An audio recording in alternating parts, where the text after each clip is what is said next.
北京电视台著名主持人胡紫薇关注张祥前，让我们看看大 V 怎么说。在以前，你可以100%的用一个疯子或者是骗子来给他贴标签，但是现在已经有越来越多的人觉得不好这么讲了。张祥前这个人已经活跃在民科领域30-40年了。啥叫民科啊？民间科学家其实就是一戏谑的一个说法，他比民科更加有戏剧性。千万别划走啊！你划走你就他18岁的时候出了一件什么事儿了？他自称啊被外星人给劫持走了，待了1个月。什么星球吗？叫果克星球，他编的吧？好多人都说果克星球在哪儿呢？银河系之外。有一点天文知识的人就会问他一个问题：那你那个宇宙飞船有多快呀？这是一个大坑，你都不敢说光速。光速您要离开银河系得1万年。他说叫什么呢？瞬移，就更牛呗。这果克星系是一个恒星系的文明，把咱们已经拉了不知道多少条街了，已经实现永生了。哦，对于这具肉体来讲，都是制造的。你想要什么样，就会给你制造一个，所有这个意识，啪，给你装进这新的躯体，你又在这个新的躯体上复活了。所以这个人是不死的，只不过是这个躯体会老化，但是他可以不断的去换这个躯体。他那儿的人吃不吃拉不拉呀？第一个太俗不吃，第二个不拉。那你到了那儿，你吃什么拉什么呀？他吃的任何的东西，瞬移的啪一响就能够给实现了，到你桌上来了，而且呢还都是芦笋味儿的，怎么拉呢？人家没有厕所，所以他呢为人家还专门找到了一个地方，花草丛中一个森林里边带他去排便。另外呢，果克星都没有生孩子这回事儿了，那有没有性啊？太有了，别靠墙，讲谁是谁，不但有，而且非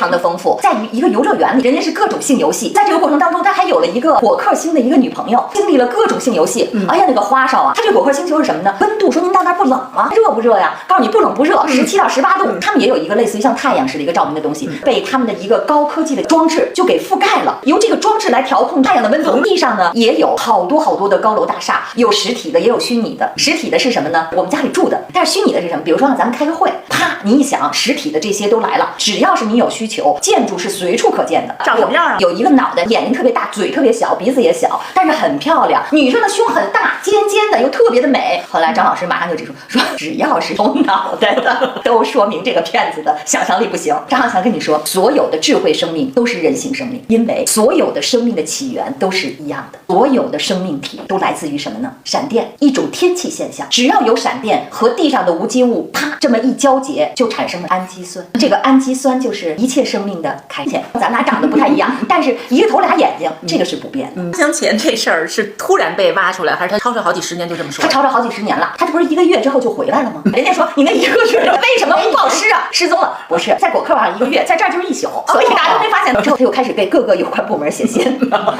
写他的这个奇遇。结果是什么呀？石沉大海，只有一个部门给他回了信，说您的这个问题呢不归我们部门管。后来发现确实没有人理他，还是决定后来又去县城里边打工去了。作为普通人的时候，打工之余，他有一次他突然看了一本就类似于像飞碟探索这种书。然后张老师就是80年代正是飞碟探索最火的时候，他肯定是自己看多了。他看到的是爱因斯坦相对论，也看到了爱因斯坦这一辈子到最后没有完成的未尽的一个事业，叫统一场论。张祥前一看这个，突然一想，脑子里边有一个声音告诉他，哎，那个相对论不就是这么回事吗？他说哦，原来这么回事，就进入了这个科学赛道，就发明了科学的赛道。过了一段时间之后，他就写了一本书《统一场论》，解决了爱因斯坦的这个难题。你看他自己已经走得这么远了，他除了这个之外吧，他又写了10几本书。在这个时候，大家还认为他是骗子。但直到某一天，一个美国的出版社说，您的那个《统一场论》那本书，我们想给您出版。从那天开始，美国、印度、澳大利亚、德国、日本广泛发行的他这个《统一场论》作为学术著作哦。人家是当科幻出的吧？完全是一个物理学著作。同时还有一个什么呢？叫《果克星球历险记》，那个就是一个比较香艳的科幻。我觉得那个咱能看得懂啊，但是没有中文的，因为太香艳了啊。所以呢，世界上那么多国家出版了，咱们就会有一些科普的这些自媒体就开始挖它，它的影响力就进一步的扩大。到现在为止，分成2派，一派呢，一个何作修和这个王晓东为代表的，说这个臭鸡蛋呢，你闻闻就行了，你不用吃进去。还有一派就说，因为他涉及到的这个领域也比较精专，但是他真是看了不少书啊。他现在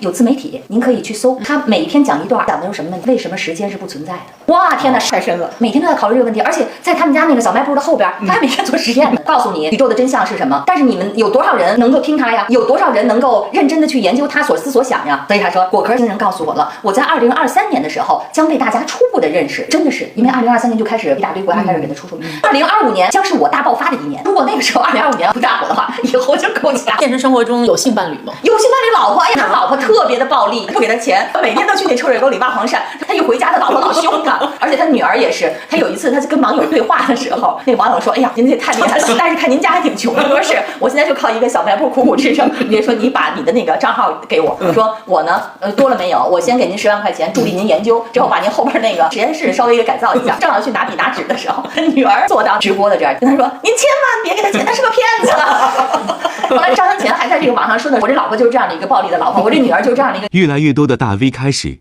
关注张祥前，我们需要认真的深入理解这件事的始末。也许这对于我们人类文明就是一个契机。我们都应该值得敬佩和尊重。然后他这个研究了40年啊，做了大量的这个实验。我在我的那个书里面，张祥前效应里面，我们引用了他2个实验。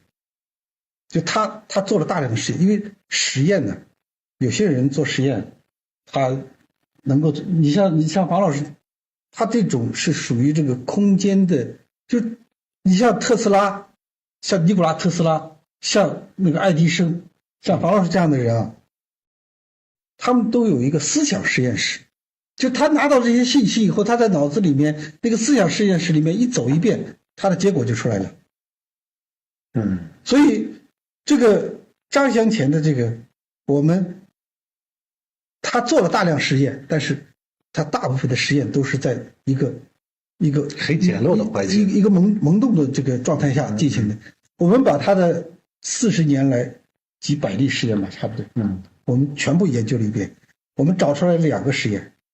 张祥前的2个实验是作为我们人工场效应的这个奠基性实验。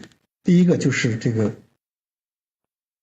它的起点，就是他开始是用那个手机软件去测重力的。他发现了什么呢？用毛皮摩擦玻璃棒，然后再拿这个玻璃棒在这个监测软件上面上下挥舞，然后重力监测装置发生反应了。这是它的起点。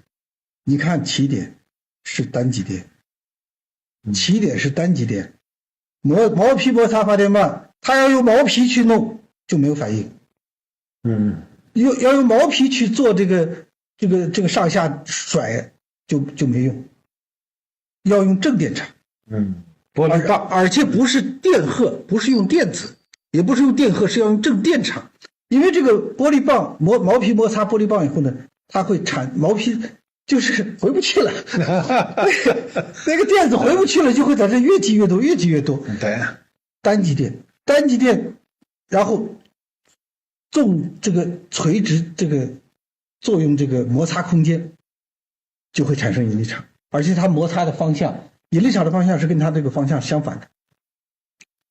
你看他后来大量的实验啊，都是用线圈在做，线圈在做反而不明朗，它的效果反而不明朗，因为你线圈它是螺旋的，对，它是螺旋套螺旋的，然后它这个空间的这个标志物运动的轨迹也是螺旋的，所以这就搞得就全部都复杂化一些。越简单的实验才能越接近真理。你像他的第一个启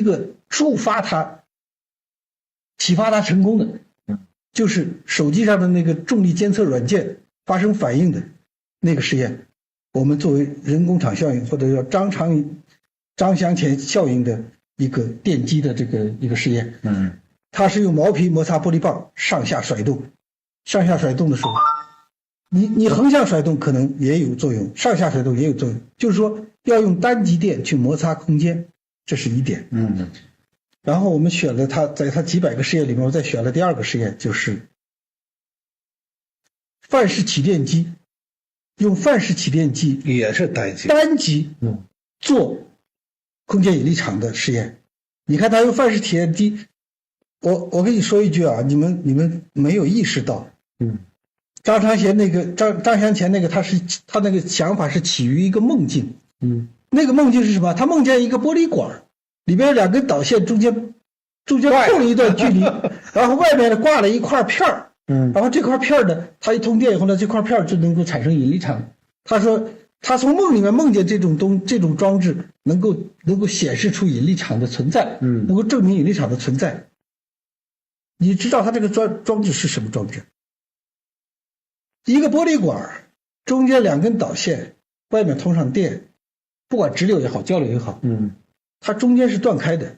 这个是什么？这个是空气电容，这个是一个空气电容装置，然后它在玻璃管外面装了一个不导电的塑料的这个片，就是标志物，就是那个引力场的这个反应标志物。它一通电了以后，那个标志物就会在外面晃荡，不是磁场，也不是电场，是引力场，是引力场。但是它这个里面有一个，就他们的实验有一个缺陷是什么呢？因为我们现在已经知道了，要获得引力场，就是我们要获得人工引力场，它对称不是，它第一步啊，要把电场跟磁场分开，要把电场跟磁场分开。尼古拉特斯拉做初级取电的时候，就做了这一步，所以它生成了单极电。那么单极电，我们去检测的时候，单极电作为你这边这个也是，你可以监测一下。单极电作为电磁场的监测仪啊，它只有电场，它没有磁场的，磁场是0。所以你要人工生产单极电，人工生产引力叫人工引力场，要人工制造引力场，你第一件事情是要把磁场跟电场分开。所以其实也对张小泉他们的这个实验，下一步的实验做一个参考。我就告诉你们，你第一步首先要把磁场跟电场分开，然后第二步才用这个单极的电场加速减速。你看它还有一个实验的特点，它都是在通电和断电的时候，对，才会有这个引力场的反应。对，什么意思啊？就是要加速，单电场要摩擦空间。我们都知道这个电生磁的一个螺线管，一个磁铁是吧？插进去的时候有感生电流，拔出来的时候有感生电流，那停在里面的时候是没有感生电流的，所以它要摩擦空间，它要这个磁生电实际上也是一个要单极磁场，你这个摩擦的过程实际上就是要有一个单极的磁，摩擦空间它才会产生一个能量转换的一个过程。对，你有单电场，你看啊，电场一旦脱离了磁场的纠缠，它就跟引力场发生关系了。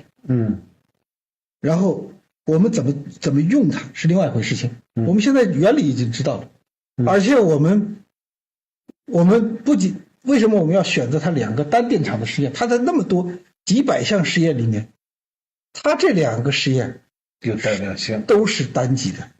它跟我们的那个做单极电的那个实验，其实静电反而能产生更好的这种反应力的这种效果。对，我再接着讲，你们为什么不要再去讨论，再不要看不起单极电？张先前不是单极电，看不起他现在戴个帽子，一个秃顶，一个不好看，就不好看就可以欺负，不好看不代表他没水平。我现在为什么要教大家不要再讨论这个人工引力场的这个谬误，或者是正确或谬误了？因为我们已经实现了，我们已经在很多的这个方面已经实现了这个引力场，人工引力场。我先做一个，我先简单的说一下。因为单极电有了单极电就会有引力场。我们拿到日本的这个空间单电场设备做单极电研究的时候，他们空间这个日本的这个丹巴株式会社，它是由那个软银用母公司投的这个公司，它的这个单极电，它的这个空间单电场设备，它开始不是做人体的，它开始食品保鲜，然后植物保鲜，后来想，食品保鲜、植物保鲜都行，为什么不能用人保鲜呢？给人保鲜，所以就生命保鲜就用到人身上。用到人身上以后，发现了一个惊奇的现象，就是这个单极电的电场啊，它是一个垫子，就是人坐在上头，电场一开，10秒钟，全身的血液循环从缓慢流动进入奔腾状态。对，这个很吓人的，一下子微循环，这个很吓人的。第一个时间是瞬间完成的，这个不是加热，不是这个热，你晒太阳你得晒半个小时，它血液循环才会热起来。你做这个物理理疗，你加热也得半个小时才能是，它10秒钟。而且它不是局部的微循环，不是它左手右手，它是全身的血液循环同步的加速。然后我们再去监测，因为他们不知道这个原理，所以他们委托我们北京化工大学生命动力实验室来做委托研究。他们把他们设备拿过来，来委托研究。然后我们研究的时候就发现，它的这个单电场，这个输出来了以后，这个微循环加速，我们都知道，人跑步的时候会有微循环，回循环会加速，但是你跑步的时候，心率也会加快，心脏狂跳，对。那我那个血液是心脏没有加快，我们在做实验室里做这个单极电的这个微循环加速的，我们叫微循环秒加速无动力。我们得到的结果是微循环秒加速无动力，单极电能够使微循环秒加速无动力。就这个动力它根本就不需要心脏动力，而且不仅是不需要心脏动力，而且可以减轻心脏动力。你看我们做了以后，我们心跳反而是减慢了。对，我们做的时候我们就发现，它这个我们跑步循环加快，心率会加快，但是我们在显微镜上看着我的我做的血管，看着我的那个微循环从这个慢慢流动开始哗哗开始转着，最后都数不清楚了，但我心脏并没有感觉加快。然后我们用那个仪器监测以后，就发现15分钟，只要你这个单极电一加上去，一加到你身体上，心率就开始减慢。你看，然后你的这个心脏的加速啊，它不是来自它血液循环的加速不是来自心脏。15分钟心率下降了大概这么多，然后呢30分钟再继续下降，到75分钟，我的心率原来90几次下降到70几次，就下降了大概1/4。75分钟就饱和了，就不再下降了。它有一个饱和极限，就是这个单极电作用到人体的时候，跟那个手机充电，因为它是智能的，充满了就不再充了，充满了它就不，你再插的插销，它也不需要的，不表达出来，对，它也不表达了。75分钟以后呢，这个心率就开始慢慢回去了。我们观察了12个小时，3个小时以后，它基本上就开始回到我们大概30分钟那个水平。然后我们静止下来，就是我们不用这个单极电干预，12个小时以后呢，它的心率还保持在比我们舒适状态还好。就是它12个小时以后，它的那个生命效能还处于一个干预态，还比你那个初始状态还要好一些。所以他就说他至少我们才干预了几分钟吧，这个1-2个小时吧。然后他